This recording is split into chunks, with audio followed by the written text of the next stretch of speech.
Welcome to the Catholic Sobriety Podcast, the go-to resource for women seeking to have a deeper understanding of the role alcohol plays in their lives. Women who are looking to drink less or not at all for any reason. I am your host, Christy Walker. I'm a wife, mom, and a joy-filled Catholic, and I am the Catholic Sobriety Coach, and I am so glad you're here. Are you worried that you won't be able to connect with your husband fully once you reduce or eliminate alcohol from your life? Have you used alcohol as a way to loosen up and get in the mood for intimacy with your husband, and you're wondering what that experience is going to be like without it? If so, you are definitely not alone, because this is something that comes up time and time again with the women that I work with.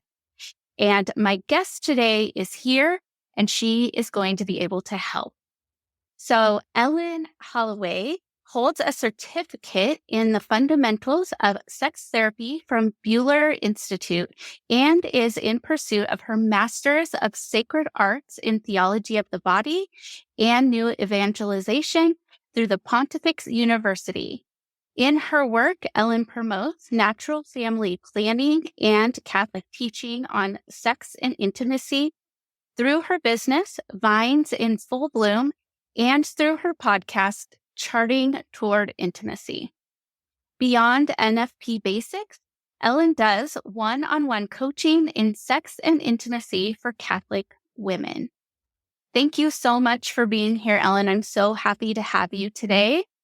I'm so happy to be here and talk about this topic. This is a very, very important topic when it comes to sex and intimacy that I think a lot of times too, like just in the world, we just get the wrong suggestion constantly. Oh, yeah. When it comes to alcohol and sex.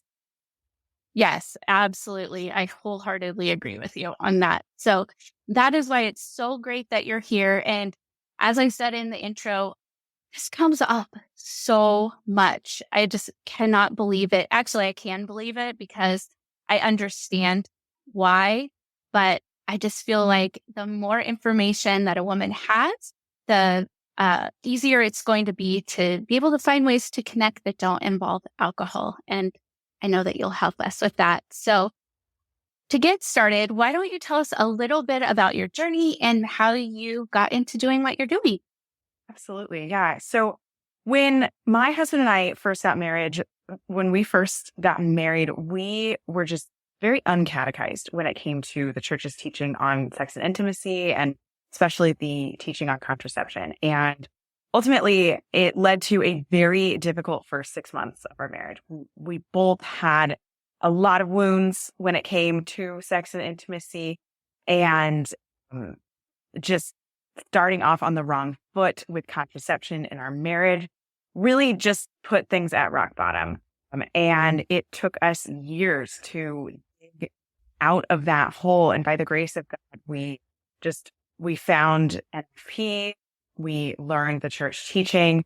We really embraced that. And then that led us to just deeper understanding of the beauty and the goodness of the married sex relationship and just what that really brings to a marriage and what that really brings to the world. And so once I kind of got over the biggest hump of difficulty there, I was like, wow, okay, now I need to help other women who are struggling with sex and intimacy, whether it is from a purity culture or just a really sex negative culture where sex was just, it was bad, it was dirty, it was, don't even think or talk about it until marriage. Or where it's just not talked about at all. There's just no speaking of sex. Or just like the pendulum swing opposite of like, sex doesn't actually mean that much. And, having, just more of that open sexual relationship, and then kind of coming to terms with realizing, that's actually not how it works. Yeah. And so that's really where I sit, is that there's just not a place for Catholic women to find answers to practical questions about sex. Like there's plenty of answers about, what the church teaches and, what's okay and what's not okay and things like that. But when it comes to practicalities like, oh, hey, I've never actually experienced sexual pleasure, and I don't know what that is. Or I'm scared to death of sex and I just do it like the bare minimum when my husband wants to, right? And just any of those kinds of situations where it's like, okay, clearly this is not the beautiful union that God really created for husband and wife, and there's something missing here. And so that's where I sit, and those are the types of women that I coach and the courses. That's what helps.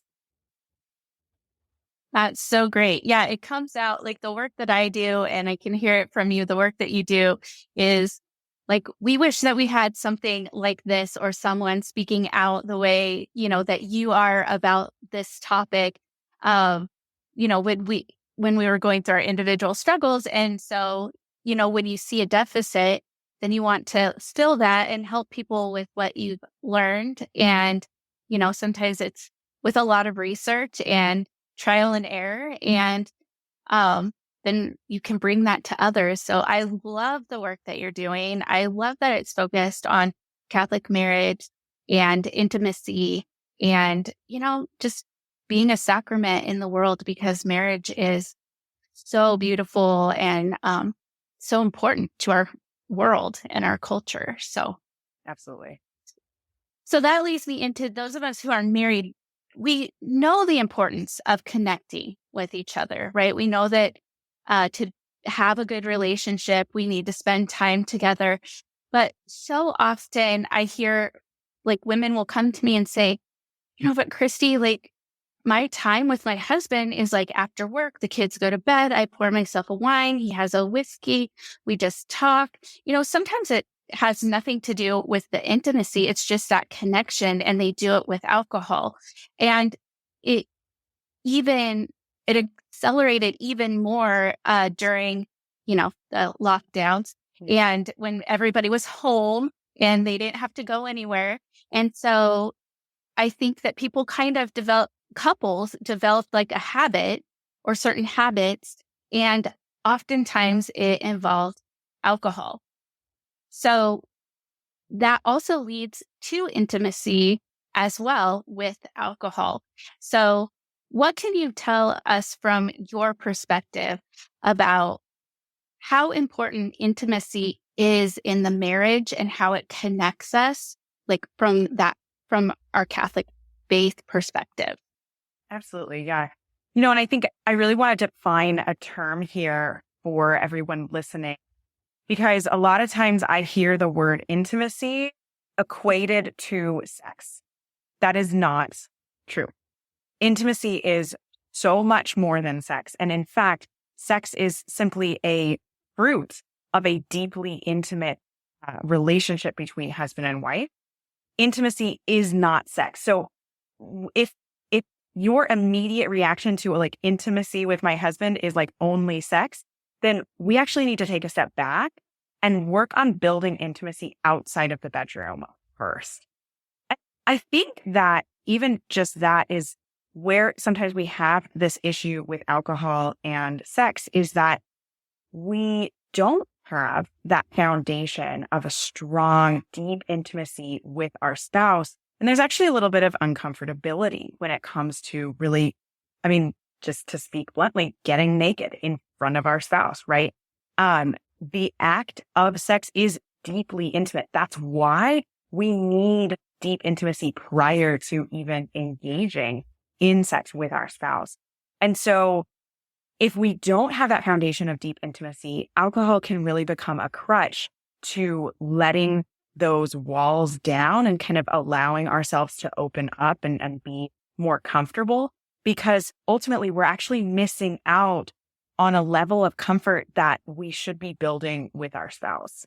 So I think one of the things that is really important for couples to just kind of take stock of is, am I needing this alcohol in order to feel close to my spouse? Or actually, maybe even a better question is like, am I needing this time that we're sitting down having this glass of wine, glass of whiskey, whatever? Am I needing that in order to be open enough with my spouse to share more deeply and or be open to having sex?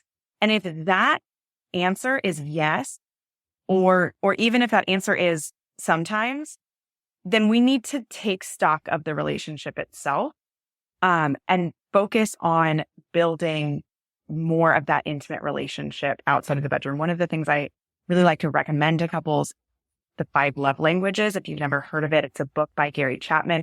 He's got a ton of free resources on his website. If you Google search the 5 love languages, it's awesome.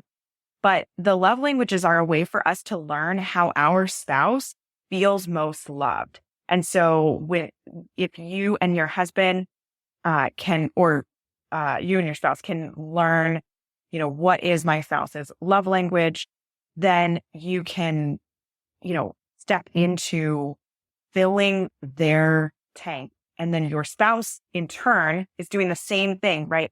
And you're building intimacy by loving each other. And by, if your love language is physical touch, that doesn't mean sex. Like physical touch means holding hands and putting an arm around you and giving a hug and giving a kiss, right? If your love language is giving gifts, it doesn't have to be big, extravagant gifts. It can be a little note, in your husband's like lunchbox or something, right? It can even be the gift of packing your husband's lunch for him, right? Like that's a gift. I think sometimes we get a little overwhelmed with the love languages of like, oh my gosh, I couldn't possibly do all that. It doesn't have to be complicated. But really focusing on that foundation of an intimate relationship with husband and wife is absolutely key in a marriage. Yeah, I completely agree. And I so appreciate the fact that you really detailed that, like that intimacy isn't just a sexual act. It's just kind of like the prelude and what makes that. I love that you said it's a fruit of that intimacy between a husband and wife. And I could tell you, like, we used to have some issues, my husband and I, but we went to what's called a marriage encounter. It's a Catholic marriage thing.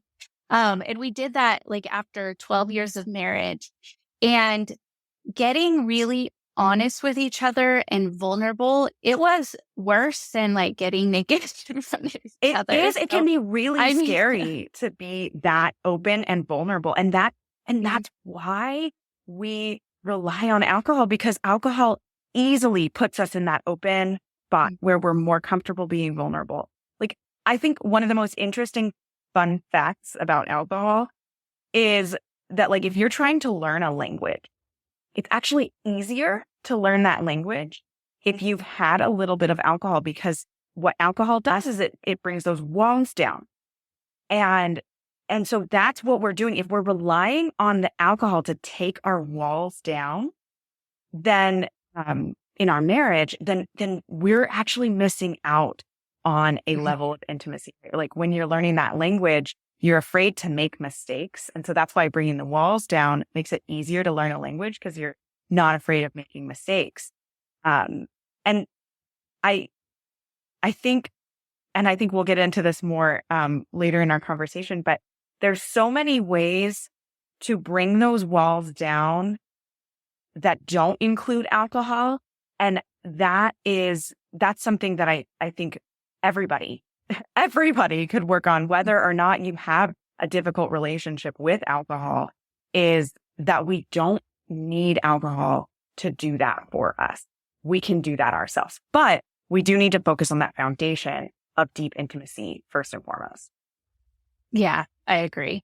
And it's a really slippery slope with alcohol, right? It's not like horrible to do that, or, you go out to dinner, you like are on vacation, you have, something to drink while you're on the beach, and then it leads to that. So it's not that it should never be part of the equation. It's just that alcohol actually numbs the good with the bad.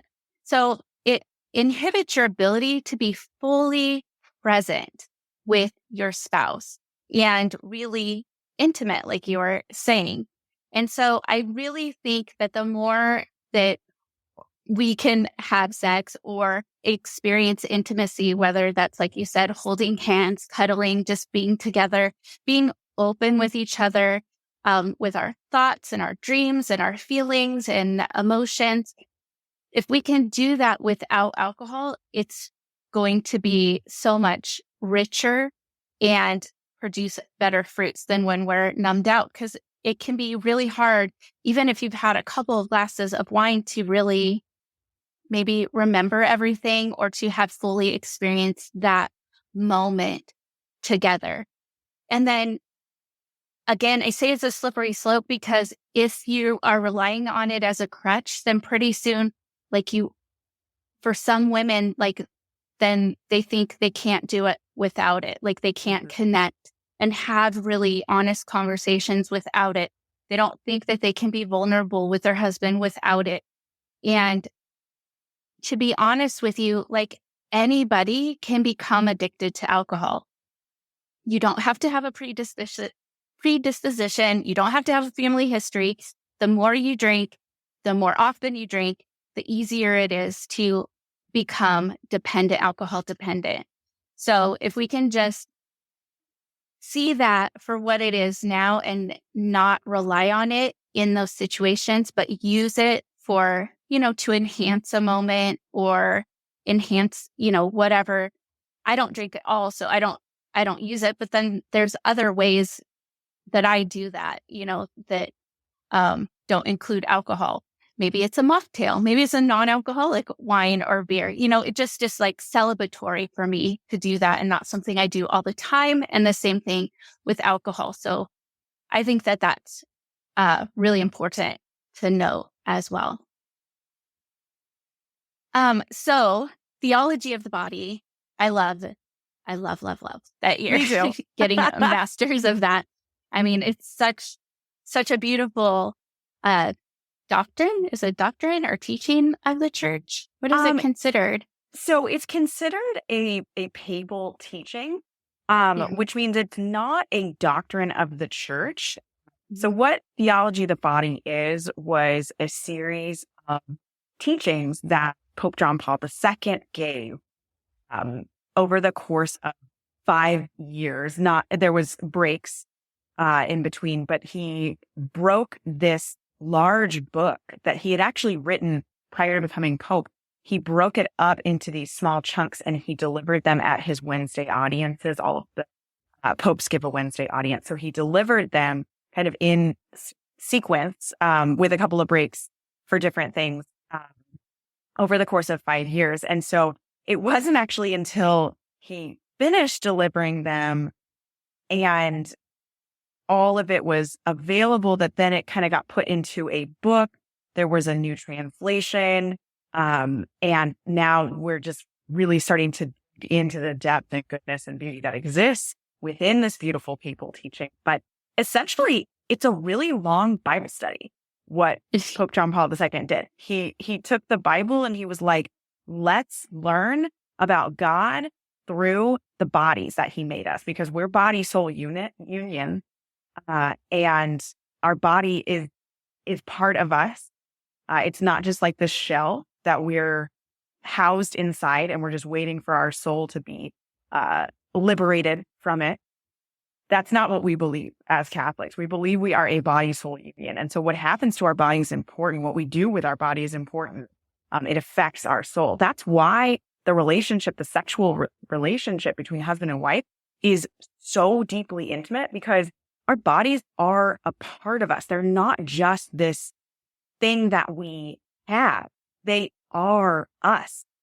And so what you do with your body and the way that you act intimately with someone else is massively affects your entire self, your soul.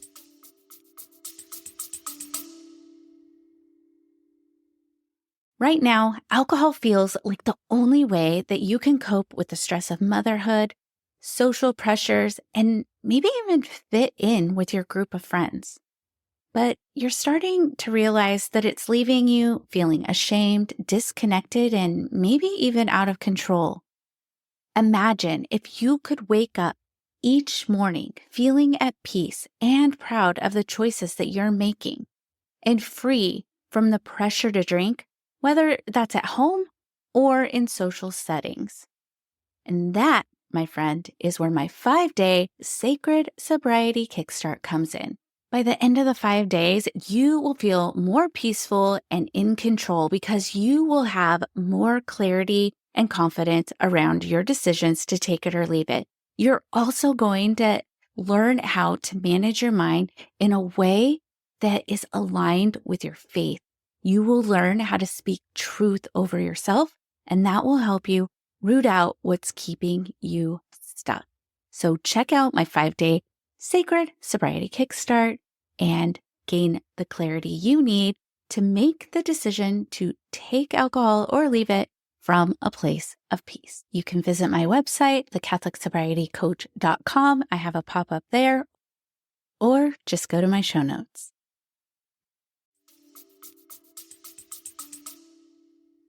Yeah. Oh, yeah. Thank you for breaking that out and for noting that, because that is so important, because I do think a lot of times people separate the two, but we are temples, right? Temples of the Holy Spirit. We are body, soul, and yeah. And in this culture, in today's hookup culture, right? People don't realize what they're doing when they're attaching themselves to another person in that way. I certainly didn't, and so it does cause a lot of, walls and trauma and wounds to form because of these and we see the why of it, right? Through these teachings. Because once you read it, you're like, oh, well, that's why. That's, you know. But Absolutely. so elaborating on theology of the body, how can it guide couples to experiencing a fulfilling and sacred intimacy within their marriage? Sure. Yeah. So, one of the things that I like to kind of caveat with theology of the body is a lot of times we see theology of the body and we're like, oh, that's that thing over there. And then the rest of Catholicism is over here. And really what theology of the body is a way to understand the entirety of the theology of the Catholic Church through our humanity. And so this was Pope John Paul II, like he was teaching us a new lens, a new pair of glasses through which to view God and theology and the church and just the entire mystic life. And so that's part of the reason why theology of the body can actually it can really influence every aspect of our lives. But in particular, the union of husband and wife, when we look what the union signifies, it becomes pretty deep very, very quickly. So the Trinity can be explained in a lot of different ways. And that's partially because we don't fully understand the Trinity, right? We're just not going to understand a, incarnate, ever present, omnipotent, perfect God. We're never going to understand everything that goes on with the Trinity. But we use different images to help us understand it. So this is one image, and this is where we can see how the marital union really impacts our own theology, is that the Father, so we have the Father, the Son, and the Spirit, or the three persons of the Trinity. And the Father initiates the gift of love toward the Son. The Son then fully receives that gift from the Father, and in that receiving of the gift becomes a gift himself to give and give it back to the Father. Then the Father fully accepts that gift and further becomes a gift back to the Son. So there's like this spiral that is like ever deepening. It's getting bigger and bigger, thinking about how like the universe is ever expanding. Like the Trinity is also in a way ever expanding, right? And the Holy Spirit is that love that is going between the Father and the Son, that love that's ever expanding. Now, let's look at the marital relationship and particularly the act of intercourse and what is biologically happening. Because what theology of the body allows us to do is we can look at the biological and we can that can allow us to inform the theological. We can see how the biologic design that God has created in our bodies helps us understand these crazy deep concepts. So what's happening in sex is that the man initiates a gift of himself. He literally gives a part of himself to the woman. And yeah, I'm speaking really literally here, and it might feel a little uncomfortable, but I'm talking about firm. He is physically giving a part of himself to the woman, and the woman is physically accepting, like fully accepting that gift into herself. There's no deeper way that she could accept the gift than by actually bringing it into herself. And so by accepting that gift, she is then becoming a gift of herself back to her husband. And then we see this same spiral happening, is that then the husband is receiving this gift of his wife, this gift of her whole person, and he's further giving himself, his whole person, over to her. And sometimes that love turns into a third person, right? So we have this image of the Trinity happening every time that a husband and wife come together. And I think it's also important to kind of note that, like, even if a third person doesn't result from that, there is still a fruitful aspect to every encounter, every sexual encounter that a husband and wife have, if they're coming together freely, totally, and faithfully, and giving themselves fully to each other. There is a fruitful aspect in that the relationship is deepening and that we're actually opening ourselves up to God even more. So that's your Wow. quick version of one tiny aspect of how theology of the body can help us understand our marriages, and then how our marriages can help us understand God. Yes. Oh my gosh. I was like on the edge of my seat. Like I've never heard it explained that before. Very dynamic. I was like, that's so beautiful. But it really is. It's so beautiful. So I love your energy, and I love the way that you explained it, because I think that that is something that even if somebody is not really sure about theology of the body, but has heard about it, I think that that is just a beautiful, beautiful imagery and an explanation that could really resonate with so many of us. So thank you for that. So with that in mind, and you kind of touched on it earlier when we were talking about some of the obstacles to intimacy. What are some misconceptions about sexual intimacy in Catholic relationships? Oh my gosh. The biggest one that I hear is a misinterpretation of Ephesians 5, and it's the duty issue. And it's like, it's the duty of the wife to give sex to her husband.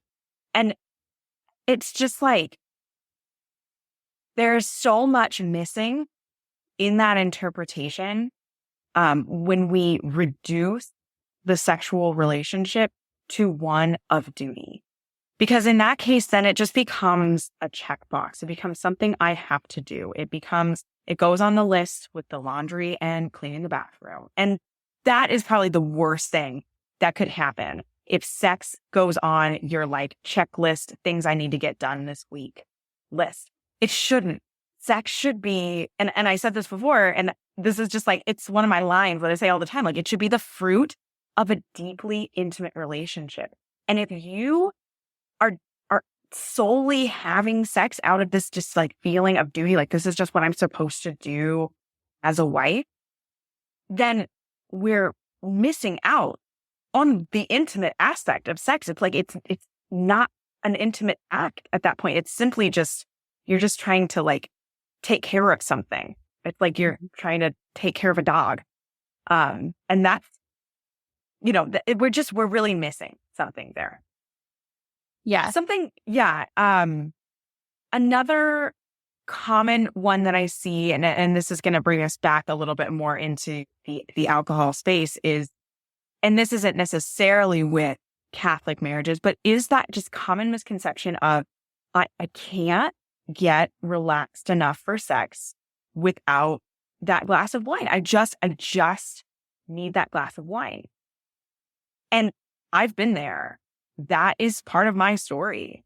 I truly truly believed that there was no way I could have sex without having a glass of wine or having a cocktail.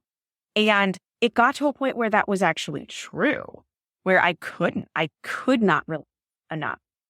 And a lot of that was due to issues on a much deeper level that I had with sex and intimacy. It actually had nothing to do with relaxing enough. That's what we tell ourselves. We tell ourselves it's about relaxing, but it's not. It's not about relaxing. What it ultimately is about is healing our understanding and relationship with sex. And then also, again, that building that foundation of deep intimacy. Because I had kind of, again, this is just part of my story, and I think a lot of women might relate to it, is that I had been in sort of this understanding of, okay, sex is just something that my husband wants. I don't really care about it. I don't get any pleasure from it. I don't really care that much about it. I could take it or leave it. But it's something he wants, and I'm supposed to give it to him because I'm married to him, and that's what a good Catholic wife does. But I'm never interested in it. And so the only way I can get there is buy a glass of wine. And so I have to have the glass of wine in order to be a good wife. And now suddenly we have just wrapped it up in our head into something that is so not. And we're missing out on love and intimacy in that relationship. And really, we're just kind of, again, we're checking the box. Yeah, I'm glad that you mentioned that part of it. And I have to tell you, like, your energy went from explaining theology of the body and the whole mystical union of the Trinity, and you were like on fire. It just like your energy was so, and then when you were talking about duty, you're like, and some women think it's a duty, and it really, and that's how it is. If you think of it that way, then that's your energy as you approach it. But if you think about it in like, this is something so beautiful and fruitful, and God created it for a reason, then your energy is up and you're more excited about that. And it isn't just then checking a box. So I love that. I was just like, I just noticed your energy just like, like no, but it makes perfect sense. Is that yeah. right? Like if we don't have a full and true and good understanding of like how amazing sex is, like, and I'm not even talking about the pleasure aspect. I'm talking about like just how amazing, like, theologically sex is, that like there's just so much more excitement to coming into that. And that's a lot of what I do in coaching with women and in some of the courses that I have, and the podcast that I host is building that understanding of like what we're coming into and how good and beautiful it is. Because yeah, if it's not something that you enjoy, if it's something that's painful, or it's just something that like you just do to kind of placate your husband, yeah, you're not going to come at it with very much excitement, because that sounds terrible. Like, I don't want to have that sex. Not at all. And I don't want you to have that either. Which is why you do what you do. Exactly. There's so much more. But I also appreciated the part of your story that illustrated, like, when you rely on alcohol as the crutch, or when you rely on alcohol or lean into it at first to kind of help with that, having sex with your husband or being open, but then how it became, a habit or something that you had to have. I think that so many women listening can just relate to that. So how did you get out of that? Like, how were you able to break free from the need for that crutch and be able to really enjoy being with your husband in all aspects? Yeah. It took a long time. And it took a lot of learning, and as well as like integrating that learning into myself. One of the things I talk about a lot is like, we can learn a lot about theology and how great it, the marital act is. And we can have that all up in our head, but until we actually integrate it into our life, it's going to change anything. Just knowing that sex like images the Trinity. That's great to know. But if you're not integrating that actually into the act itself and like opening the act up to God and the Holy Spirit and saying, make up this act what you will, then, we're not changing anything, right? I kind of repeating myself there.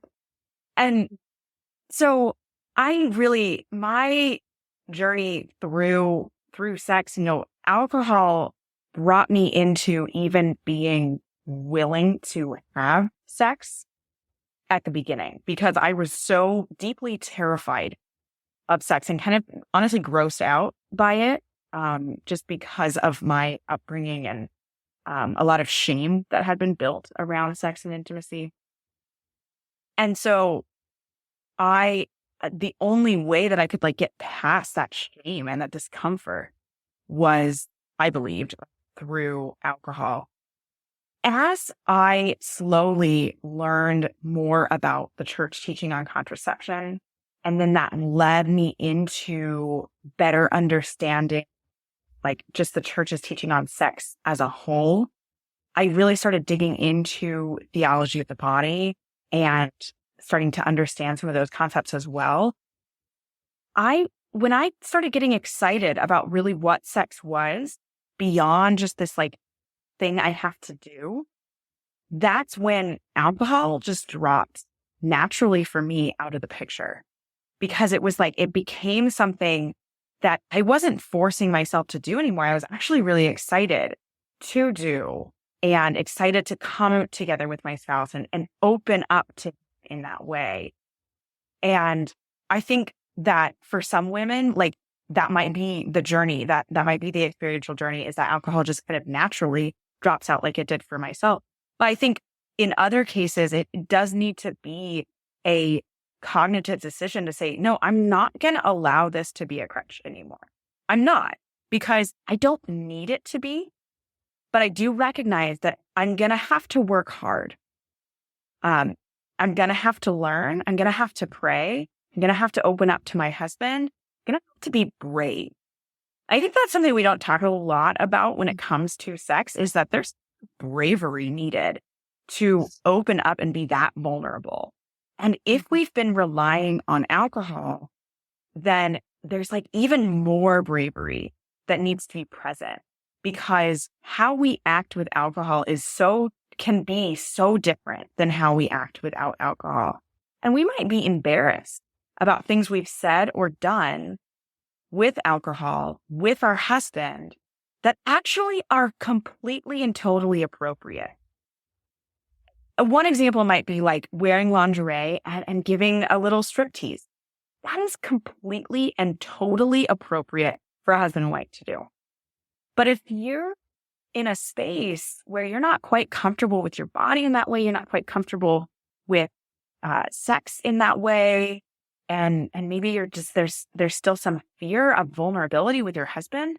If you're not in that place, but you've done something like that under the influence of a little bit of alcohol or maybe a lot of alcohol, there might be a lot of embarrassment and shame, and you might kind of feel like, oh my gosh, do I always have to act like that? I'm not even comfortable doing that. And I just want to tell anybody who's like feeling that fear with like, oh my gosh, if I take alcohol away from the sex situation, like, I don't know what I'm going to do. I just want you to take a deep breath. Your husband loves you. He loves you. And it's okay to tell him you're embarrassed by what you did one time under the influence of alcohol, or a lot of times, right? It's okay to tell him that. And it's also okay to be like, hey, I know you really like it when I'll go on the same example of lingerie. I know you really like it when I wear lingerie, but like, I'm not there yet. I'm not comfortable with that. That's okay. Like, you're allowed to take your sexual relationship back a couple of steps if alcohol kind of pushed it more forward than where you're ready for. And that is totally okay. I just want to give you permission for that. Oh, I love that. Thank you so much for that, because I think that is something that is it is something that happens, right? And it is something that where it can be, you in marriage, you think, oh, you shouldn't be embarrassed by anything, and everything should be fine. But there are times when it's like, we did that. I didn't really enjoy it. It didn't really make me feel comfortable. Mm-hmm. Can we maybe not do that? Or I'm not ready for that now. So I'm so glad that you like touched on that and really explained that and just gave women permission to be like, just opening up and talking about it. And that actually is a great example of intimacy, right? That you can have Yes. that conversation. Um, and I'm sure a lot of women don't necessarily think that their husband wants to see that real part of them, but he does. He wants the real you. He wants the authentic you. He doesn't want the lubricated, or you don't have to always be on for him. Like, he wants you Mm-hmm. fully, and you as you are, because that's who he fell in love with. Exactly. No, that's so important. Yeah. It's something too that we as women, we have to like tell ourselves that probably every single day. Like, my husband actually means it when he tells me that he loves me. And my husband actually means it when he tells me that my body is beautiful, even though I don't think it is. And, it's like, Yeah. we have to constantly remind ourselves of that. But ladies, your husband's not lying to you. He loves you, and he really does. He wants you, and you might not do strip teases in lingerie, and that's okay. Or you right now might not do that, but maybe you in 5 years, after a lot of work and healing and loving between you and your husband, maybe then you does strip teases in lingerie. But you don't need to let that be something that, stops you from just opening up to your husband. Mm-hmm. Yeah. I think so there was a recent Father Mike Schmitz did a homily on divine mercy, and in it, he talked about our greatest wound being a wound of distrust, right? And so that can be caused from different types of trauma or experiences that we've had. And so I think that as you're speaking, it just reminded me of, most of us, probably all of us, have some level of distrust. And so we're thinking, oh, he's not happy with me. He's not satisfied with me. He's not, but these are just attacks, right? Of like division. So these thoughts are just attacks from the evil one that are trying to divide you. And like you said, your husband loves you, and just believe that and trust that. And that is why you're together. And the more intimacy that you have, the easier it is to really believe that. And then I think it just becomes a lot easier just to be intimate and open. So another thing that comes up is and I mean, this happens a lot. So what if there are different levels of comfort with intimacy or desire? So how do couples kind of navigate that? Sure. Yeah. When it comes to differing levels of comfort with things, a couple needs to default to the person who's least comfortable. That is out of respect and love for the person who is still like a little further back on the journey. Right. So, there's a wonderful book written by Dr. Gregory Popcak. It's called Holy Sex. It's a great, just entry point into learning about the goodness and the beauty of sex. And he gives a really good example in the book about, he's talking about different positions, and the wife is not comfortable with that position. She doesn't like it. She has lots of feelings about it, and just different reasons why she doesn't like it. But the husband really wants to try it and would really like to do it. And in conversation, they have this conversation, and she's able to open up to the husband and explain, this is why it feels uncomfortable to me. This is why I don't want it. all of this kind of thing. And then the husband's able to open up and say, this is why I'm interested in doing this position. This is why I want to. And they come to terms with the fact that like she's still very much uncomfortable with it, even though he has some really beautiful, good reason for wanting to try this position. And so they don't.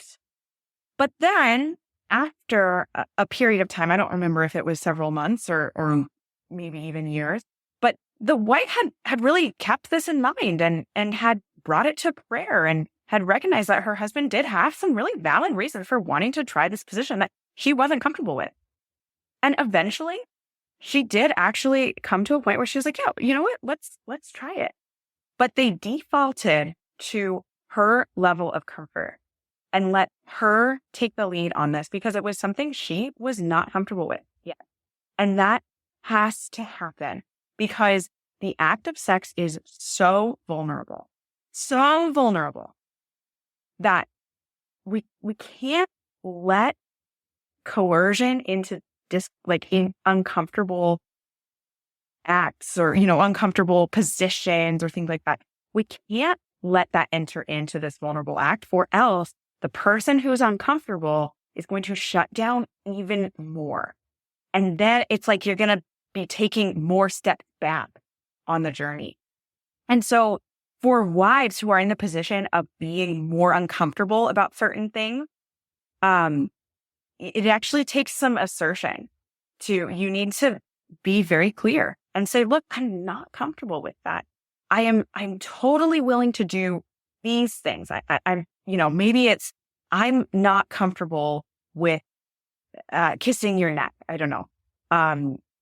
But I'm willing to kiss you on the lips and I'm willing to kiss you on the cheek and other places. I'm just not comfortable with kissing your neck right now. Right. And that has to be okay. The husband in that situation cannot coerce or require her to kiss his neck. He has to be all right with that. And so, I think this is something that the more uncomfortable person will often be kind of afraid to say something, or will just kind of, just be on the more meek side about the situation because of the discomfort. And so this is again where bravery is necessary, that if you're trying to get more comfortable with sex, then at this point, you cannot do things you're uncomfortable with because it's only going to make you more uncomfortable with sex as a whole. And so it's important that you communicate the things that you are comfortable with. Maybe it's like positions, maybe you're comfortable with missionary, but you don't like the idea of a position that's more upright. Or you like man on top, but you're not comfortable with woman on top. Something like that. I think there's a lot of discomfort with certain positions that happen. You've got to say it out loud, and then that has to be respected. And if it's not respected, then, you as the person who's uncomfortable with that, you have to stop the act at that point. And you say, look, this has to be respected. This is a boundary I have put down. And this is very important to me that we respect this. So either we need to stop right now, or we need to take a step back and I need you to respect my position on my feelings about this position or, this act or whatever. That's so good. And that gives women language and like a way to express that, because I think that comes up a lot within the act. And so just knowing that it's okay to stop and say, like, I am not comfortable with this. And knowing that sometimes if we push through, it's not horrible. Helpful. Pushing through is not going to help. Yeah. It's just going to deepen that, anxiety and the desire not to do the act, not to have sex with your husband, because you're not going to look forward to it. And you're going to be like, oh, do we have to do that thing that I didn't like? That, so I think, like you were saying, be bold, be brave, speak up and let him know, because honestly, he doesn't know if you don't tell him, right? It's like, he won't know if you don't tell him, and he'll just think it's fine. So being able to speak up is a gift to yourself, but it's also a gift to him, so that he doesn't, oftentimes they don't want to do something that's going to make you super uncomfortable. obviously, because they love you and this is a loving act. And so by telling him that, then you're just going to enjoy having sex more, and that strengthens the intimacy between you because you've been open and honest, and then it just helps your relationship in general, I think. Absolutely. Yeah. So just before I tell everybody, how do you tell everybody where they can find you and any resources you have? Is there anything else that you want my listeners to know? Or do you have anything else to offer couples as they're, like any other tips as couples are trying to maybe just even have those nightly moments together after the kids go to bed without alcohol? Any tips and tricks that you have in that regard? Yeah, definitely. One tip, and this is just going to sound so canned, but honestly, it's tried and true and it works, is just switching the liquid, switching it to Mhm. tea or switching it to a mocktail or some special fun drink that can be helpful as well, right? If you just have something that is really set aside for that time with your spouse as a special soda or something that you have. Another thing is, that time that you're spending together, it's a date. Whether or not it's not a date out, right? But that you are dating your spouse when you're just sitting, chatting about your day and whatever. And so I think something that we need to reframe is, what a date is and when a date can happen. And a lot of times it's like, oh yeah, well, the only time I see my husband is after the kids go to bed and then we can just sit and chat for a little bit.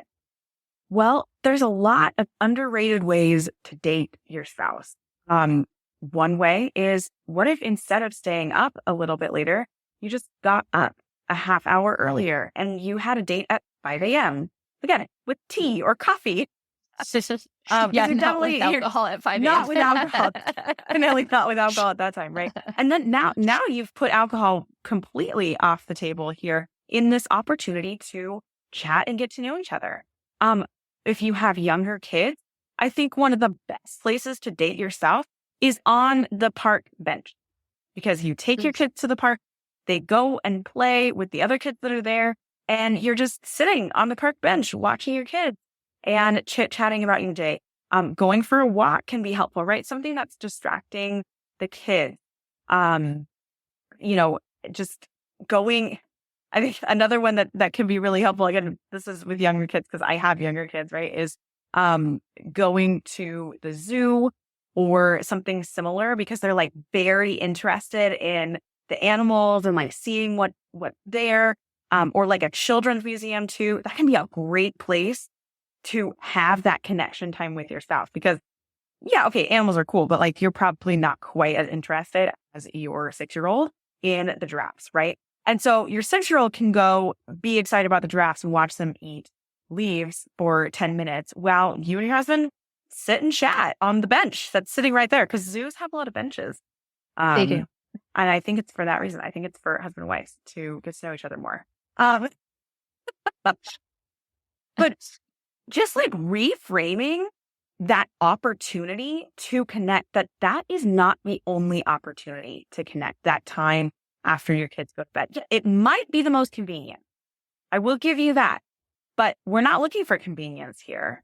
We're looking for prioritization of something that's really important. And dating your spouse, getting to know them, living in that, that intimacy, that deep intimacy, that is a priority. And we need to make it a priority. And so, something that the reason I suggested getting up early is that's actually something that my husband and I started doing about a year ago. It took us a long time to get into a groove of it. But we get up early. We get up about an hour before the kids get up, and we just sit and chat for about a half hour, and then we go get ready for the day. And I have a cup of tea, and we just figure out what's going on with our day. We talk about the prior day, because a lot of times at night I am way too tired to actually even open up and connect, or I'm too stressed out from the day. And I think that's where alcohol comes in a lot too. Is like we've had a very high stress day, and we feel that need to bring ourselves down and relax. And so if you're connecting first thing in the morning, you haven't had the stress of the day yet. And hopefully you had a good night's sleep. And so actually you're feeling the least stressed that you're going to be Yeah. all day long. And so you don't need that helper in relaxation.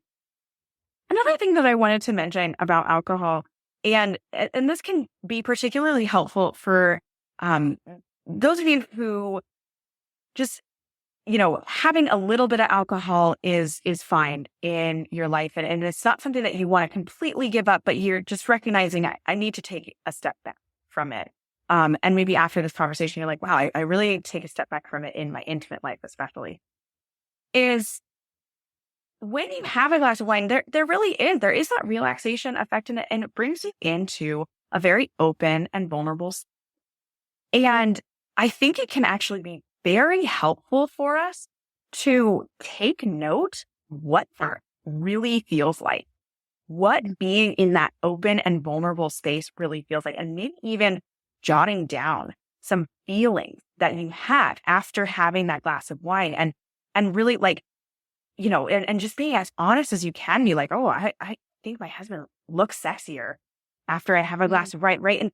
And just jotting down or just cognitively thinking what those feelings are, how your body is feeling, because your body changes as well. How much looser are your muscles feeling, or, are you more comfortable moving your body in different ways? Because when we can notice what alcohol really does to us, we can actually bring ourselves to that point without the help of alcohol. And we can just work on getting that comfortability with our body. That's a really common one, is that alcohol it'll help us be more comfortable. You see people right at a club or a bar, they're more comfortable dancing and moving their body in a lot of ways because the alcohol is getting them in that comfortability. And so maybe that means doing some body work, doing some just really aware stretching and movement of your body in a prayerful way that you're just getting to know your own body, getting to know your hips and your legs and your arms and your breasts more, so that you're more comfortable moving them in front of your husband and without alcohol, right? So, I think that we can actually learn from the use of a glass of wine. And we can learn some ways that we can be more comfortable in our own body, and as well as be more comfortable just around our husband, and the way that we speak and the way that we just interact and things like that. Oh, those are some really awesome tips, Ellen. Thank you so much. So much good stuff there. I really appreciate it. Oh, So I'm happy to share. Yeah. So we have to wrap up just for the sake of time, but please tell my listeners where they can find you and any resources that you have that could benefit them. I mean, you've provided so much amazing information on the podcast today, and I'm just so grateful for you, but let them know where they can find out even more, because I know they're going to want to. Absolutely. So the first place to find me is wherever you listen to podcasts. You're already listening to a podcast, so you can find me on the current app that you are using. My podcast is Charting Toward Intimacy. It's toward, not towards. Don't put an S on there, because sometimes search functions don't find it. Hindsight is 2020 on naming my podcast, that's for sure. But Charting Toward Intimacy, that's the name of my podcast. Vines in Full Bloom is my company name. So Vines in Full Bloom, you can find the courses and the coaching that I do. I'm on Instagram at Charting Toward Intimacy as well. I have a course specifically on orgasms for Catholic women, for women who rarely or never have experienced sexual pleasure. And it's all about really more than just the physical aspect, the physical, mental, psychological, and spiritual aspects of sexual pleasure and the goodness of it, and why it's worth looking for. And I also have a brand new course, brand spanking new, if you're listening to this podcast in real time, called the Catholic Sex Course for Women. And it's really just a dive into where we as women need to like feel when it comes to sex and intimacy, and understanding like really what sex is, why we need it, and then learning some mindset shifts that we might need to make from a history of difficult, relationship with sex, whether that was purity culture side or, more that open sex culture. And then, how to integrate that into our relationship with our husband, communication, things like that. So you can find all of that on my website, mindsoffullbloom.com. Thank you so much. And I will leave links to some of that in my show notes so that it'll make it easy for people to find you and find your amazing podcast. Ellen, thank you so much for the work that you are doing. First and foremost, I know that it's going to help so many Catholic women. And just having this conversation, I know has been very enlightening for me as well. And I know it will be for others. So thank you so much for being here. Thanks for having me. Well, that does it for this episode of the Catholic Sobriety Podcast. I hope you enjoyed this episode, and I would invite you to share it with a friend who might also get value from it as well. And make sure you subscribe so you don't miss a thing. I am the Catholic Sobriety Coach, and if you would like to learn how to work with me or learn more about the coaching that I offer, visit my website, thecatholicsobrietycoach.com. Follow me on Instagram at the Catholic Sobriety Coach. I look forward to speaking to you next time. And remember, I am here for you. I am praying for you. You are not alone.